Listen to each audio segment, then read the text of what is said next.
hit out at Donald Trump's blockade plan. Daily Mail. 2.1M followers.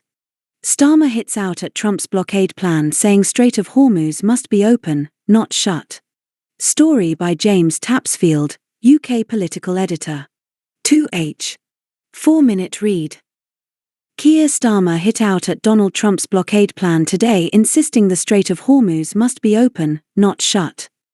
The PM confirmed that the UK will not be playing any part in the US president's latest move, as he voiced concern about the impact on the economy. Brent crude is trading above $100 a barrel again after marathon negotiations with Iran failed to get an agreement. Mr. Trump has vowed to blockade any and all ships attempting to use the vital Strait of Hormuz, through which around a fifth of the world's oil and gas passes. However, it is unclear what the move means in practice, with Iran already stopping most tankers getting through. Appearing on BBC Radio 5 Live this morning, Sir Keir said the UK was not supporting the blockade. "What we've been doing is bringing countries together to keep the straits open and not shut," the Premier said. "All the time the strait is shut or not, that means oil and gas is not getting to market, the price is going up. It is vital that we get the strait open and fully open. Brits are bracing for more pain with pump prices already rocketing, energy bills set to follow, and hopes of interest rate cuts on hold."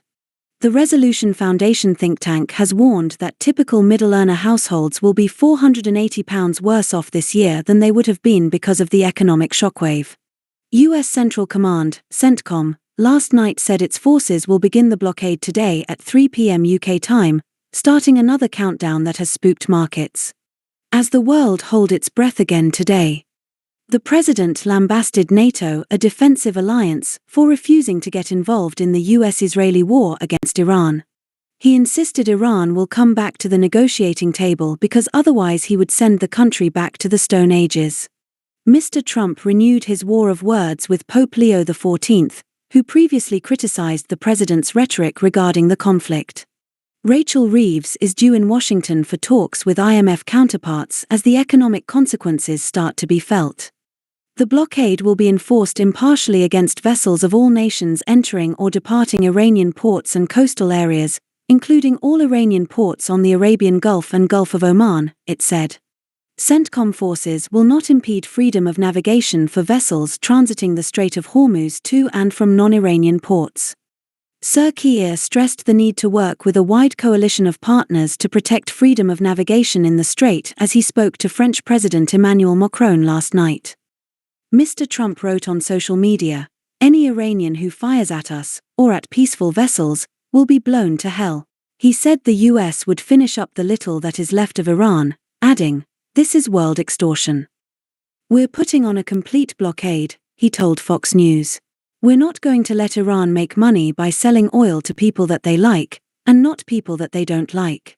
It's going to be all or none, and that's the way it is. We're going to clean out the strait and, ships, will be able to use it in not too long a distance."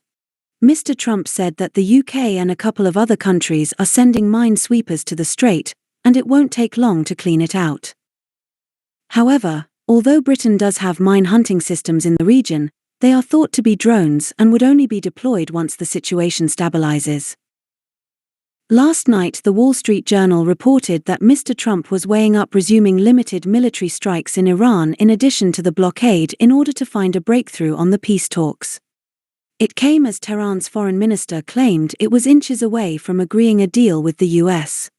Oil and gas prices have soared and stock markets have fallen since the strait was closed by Iran at the start of its conflict with the US in February. Airlines have warned of higher ticket prices as jet fuel costs have doubled, and supermarkets are likely to introduce price hikes due to higher importing and packaging costs. Yesterday, Mr. Trump said Iranian explosives would be cleared from the strait by minesweepers, including some from the UK. "We have highly sophisticated underwater minesweepers, which are the latest and the greatest, but we're also bringing in more traditional minesweepers," he said. "I understand the UK and a couple of other countries are sending minesweepers."